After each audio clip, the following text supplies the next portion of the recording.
One of the things that you have to be sure is that when you go and you get your papers notarized, a lot of times you might think to go to your bank first. Like today, I went to Wells Fargo. And then I got there and I realized that they will not notarize documents like certified copies, meaning there's a document, your say your birth certificate, right? So that you'll have certified copies to give with your application at the embassy that they're going to then send to DHA or Department of Home Affairs in South Africa. They will only do documents that literally have, like, let me show you, at the bottom where it says signature witnessed by, that type of thing. Or for like Americans, it'll say it's an actual form. Let me find it.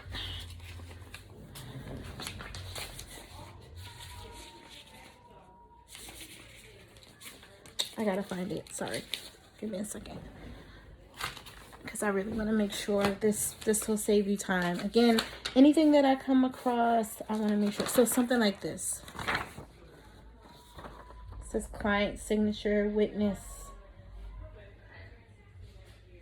So what I'm saying is you want to make sure that anything that says something to the effect of you need it to be notarized or needs a certified copy, make sure that you go somewhere that actually does certified copies, because the Wells Fargo I went to, it doesn't do certified copies.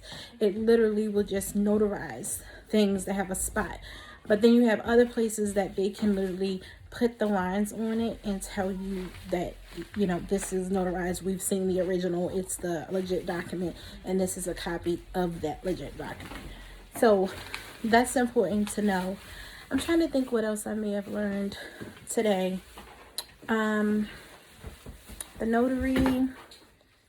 Oh, FNB Bank. So I was looking up banks that potentially have allow non-residents to get bank accounts, and so FNB Bank allows you to get a non-resident account.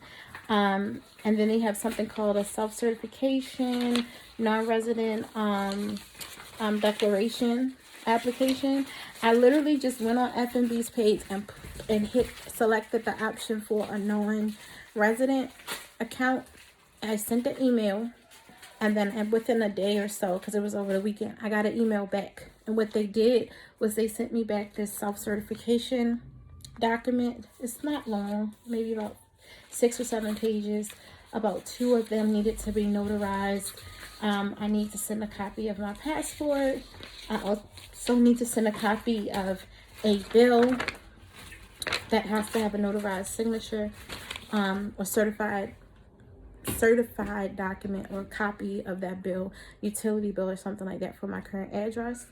And what that will do is allow me to open an account or South African account with FNB.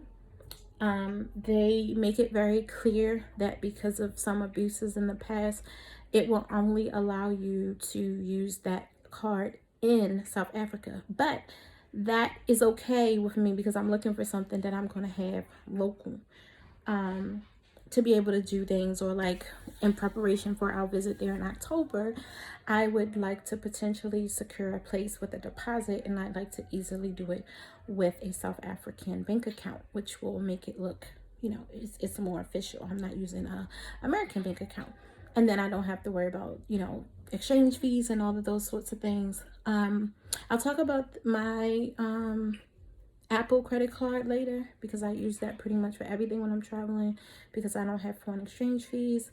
But for this purpose, I'd like to set up, you know, like utilities and the lease fee and all of that type of stuff with a local account, so I can begin establishing relationships with the local bank. So I'm setting it up now so that I would already have the card. come October, or I could probably go in and get another one printed and go from there.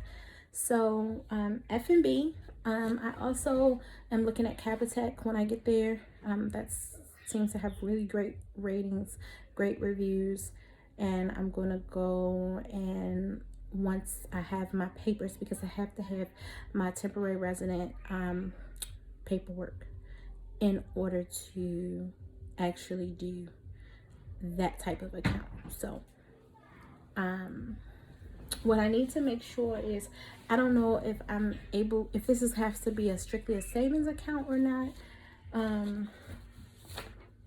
I can give more details on that later, but you got to start somewhere. And I usually have at least 2 accounts. Like even here, I have account with Wells Fargo, account with like one of the military banking accounts, and one other, like a credit union. So I usually have more than one bank account anyway, all the time, just for my own personal reasons. I don't like to keep all my money in one place, but it also helps if you need to do transfers or Zelles and you have a limit with one bank or something else, you have another bank you can use. But I'm definitely going to open up a Capitec account once I get there. Let's see, what else did I learn?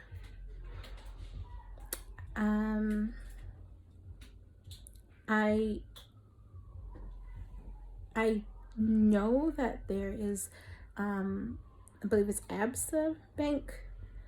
Didn't see the best reviews about them, and I think it's People's First Bank or something like that. So I didn't see as much information on them.